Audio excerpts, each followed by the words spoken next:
តាមខូចផ្លុងខ្ញុំអត់ទូចប៉ុនក៏ដែរតែផ្លែវិញប៉ុនផ្លូវផ្លែហូបបានម្ដងគត់ពីផ្លែហើយចាំមើលខ្ញុំនាំទៅមើលការវាមិនដែរតា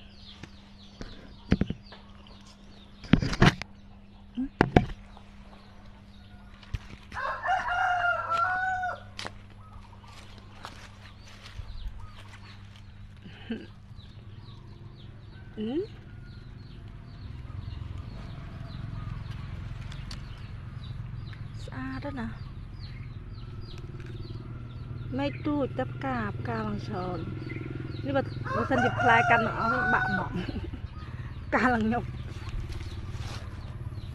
អានេះក៏ផ្កាដែរនេះថតអត់ឃើញនេះអូផ្កាល្អហេនេះរីកអូក្លិនក្អូបដូចម្លិះ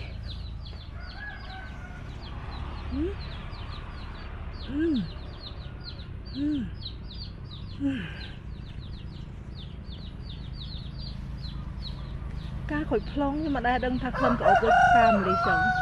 ក្អូបឈ្ងុយមែនតើធំក្លិនដូចផ្ការាត្រីចឹងក្អូបខ្លាំងនេះស្អាតណាស់ខ្ញុំធ្លាប់ចាប់អារម្មណ៍ធ្លាប់តែឃើញផ្លែ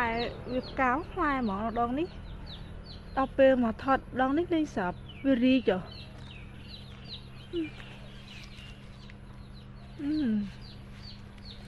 ហើយនេះក្តាប់អូយក្តាប់ទូចផ្កាច្រើនណាស់អូយដើមទូចទេប៉ុន្តែផ្កាច្រើនហើយនេះផ្កាទៀតនេះផ្កាអានេះក៏ផ្កាដែរនេះ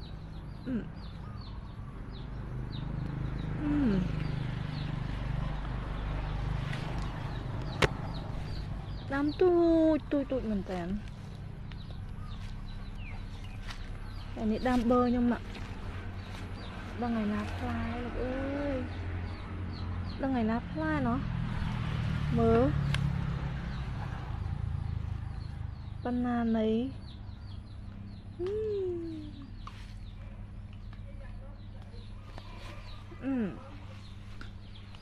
ទៅមើលផ្លែដូងខ្ញុំវិញផ្លែដូងក្អូបអូយមួយផ្លែមកធ្លាយវាចូលជាង1 គីឡូហើយនៅបែរមុននោះទឹកក៏ឆ្ងាញ់សាច់ក៏ឆ្ងាញ់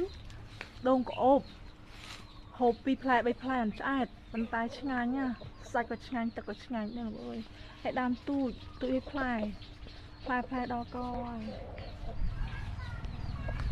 ហើយស្វាយពីដើមគៀនផ្ទះនោះគាត់ទៅចែកអ្នកចិត្តខាងចិត្តអស់ហើយអូផ្លែច្រើនណាស់គាត់ទៅស្វាយអាស្វាយនេះ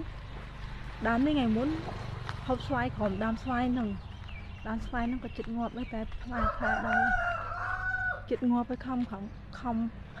ផ្លែអូមកចាស់នៅក្នុងមកទៅកោមធំមកអើ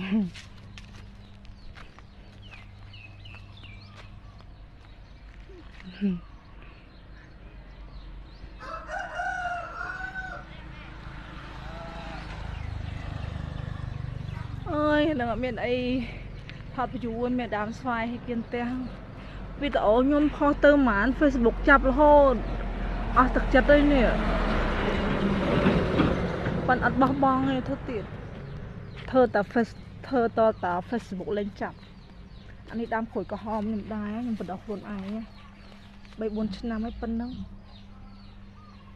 ទាំងការផ្លាងខ្ញុំបដោះក្រូចក្រហម